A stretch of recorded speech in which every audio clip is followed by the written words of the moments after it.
Every time Stancy Nesby looks in the rearview mirror, she can't help but wonder if she's about to be pulled over. Everybody needs to put themselves in my shoes and know that this could happen to them.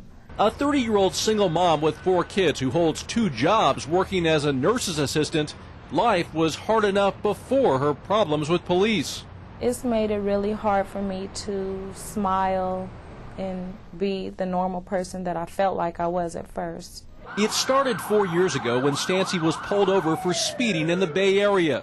She admitted going too fast, but couldn't understand why she was being arrested. I ended up going to jail that day. They didn't believe anything I was saying.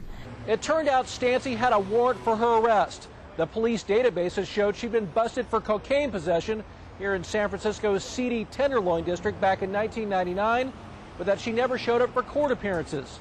Stancy had to spend 3 days in jail. The problem, she was innocent. Police later confirmed it when her fingerprints didn't match the real suspect who had used Stancy's name. I've had nightmares about this. She says police told her they'd fix the problem, but 2 months later, Stancy was arrested again, this time at her home in Berkeley. Once again, she says when the officers discovered the error, they told her they'd help her clear her name. But 3 months later, Stancy was arrested again in yet another jurisdiction. And it didn't end there. From 2002 to 2004, Stancy was arrested or detained 7 times by 5 police departments. In one instance, hauled off right in front of her children. The kids were crying, and basically they ended up, throwing me on the ground and sticking their knees in my back. Every time, she says authorities promised to fix the problem, but didn't. Maybe it's because I'm not a rich person that they feel like I'm nobody. But I am somebody and I have feelings, and I don't think that they should ruin people's lives like this.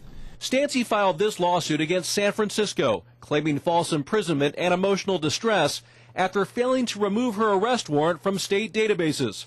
Her attorney says the case is clear-cut. You think you've seen so many cases that you're jaded to what you're going to see, but this one still hits you at a very kind of visceral level. You just look at it, you say, this is not right. The city says it's not responsible for correcting faulty arrest warrants.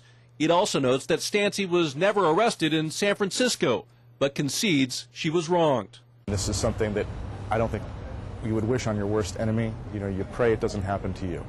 No one has taken responsibility for Stancy's ordeal. The courts ruled against her twice. Her attorney says he'll appeal to the state Supreme Court if necessary. Bureaucracies don't change because people wake up and want to make them more efficient. They generally change because they're forced to take responsibility for something that they're doing that they shouldn't be doing. I just can't believe that people that are supposed to be helping, people that are supposed to protect and serve, would actually hurt somebody who's innocent. Even though a judge dismissed her lawsuit, the court asked the DA to remove the warrant from the database, which finally cleared her name. Still, she can't help looking in the rearview mirror. Dan Simon, CNN, San Francisco.